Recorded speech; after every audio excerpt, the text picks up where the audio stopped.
शरीर में गर्मी पैदा हो, शरीर में उत्तेजना पैदा हो।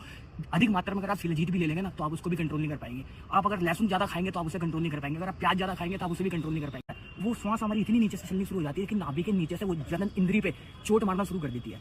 तो वो जैसे दुश्मन आएगा, हर बार अलग अलग तरीके से आपको हराने की कोशिश करेगा, लेकिन आपको हर बार ऐसा तरीका ढूंढना है कि आपको दुश्मन की छाती पे पैर रख के उससे हर प्रकृति ने इसकी भी संख्या बढ़ाने की एक निश्चित अवधि निर्धारित कर रखी है। तो एक उस तरीका का वेग आता है जब राधे राधे। सब लोग ब्रह्मचर्य का पालन तो करना चाहते हैं, लेकिन ब्रह्मचर्य का पालन करते समय जो उनको सबसे दुविधा अपने जीवन में फेस करनी पड़ती है वो ये है कि उनको जब काम वासना का वेग आता है तो वो ना एकदम व्यतीत हो जाते हैं। उनको समाधान नहीं मिलता कि समय में करूं क्या। तो हमें समझना चाहिए कि वो जो वेग आता है वो हमेशा एक प्रकार का नहीं आता।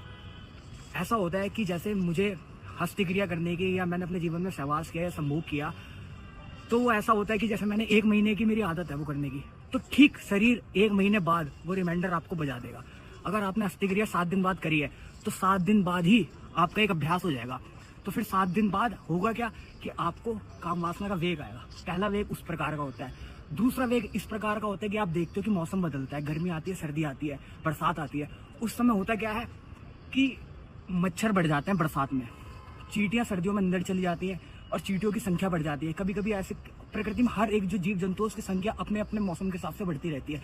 तो ठीक जो ये मनुष्य देह है, प्रकृति ने इसकी भी संख्या बढ़ाने की एक निश्चित अवधि निर्धारित कर रखी है। तो एक उस तरीका का वेग आता है जब प्रकृति आपसे चाहेगी, आपका शरीर आपसे बलाते ये सब चीजें करा लेगा, वो दूसरे तरीके का वेग आता है। तीसरे तरीके का वेग इस प्रकार का है कि जब आप सुबह सोते हैं तो 4 बजे के समय जो सुसुप्ति का समय होता है, 4 बजे से 6 बजे के बीच में, तो उस समय क्या होता है जो हमारी श्वास है वो बिल्कुल नाभि से चल रही होती है। उस समय जो हमारी श्वास है उसका जो धक्का पड़ता है वो श्वास हमारी इतनी नीचे से चलनी शुरू हो जाती है कि नाभि के नीचे से वो जनन इंद्री पे चोट मारना शुरू कर देती है। तो वो कभी भी हो सकता है वो पीरियड, हर व्यक्ति के अपने अपने शरीर की स्थिति के हिसाब से। तो जब वो वेग आएगा तो वो वेग इस प्रकार का होगा कि आपकी श्वास कभी आप देखना कि दिन में छाती से चल रही होगी, कभी गले से, कभी बिल्कुल नाभि से। वो श्वास आपकी जब नाभि से चलने लग जाएगी तो वो आपकी जनन इंद्रिय को शक्ति देती है और एक धक्का मारती है कि आप उस जनन इंद्रिय में जो शक्ति जमा है उसको शरीर से बाहर कर दें। तीसरा वेग इस प्रकार का है। चौथा वेग इस प्रकार का है कि अगर आप ऐसा खाना खाएंगे जो शरीर में गर्मी पैदा करता है, जो शरीर में काम उत्तेजना पैदा करता है, तो आप निश्चित ही भ्रष्ट हो जाएंगे। ऐसा खाना बिल्कुल मत खाएगा जिससे शरीर में गर्मी पैदा हो, शरीर में उत्तेजना पैदा हो। अधिक मात्रा में अगर आप शिलाजीत भी ले लेंगे ना तो आप उसको भी कंट्रोल नहीं कर पाएंगे।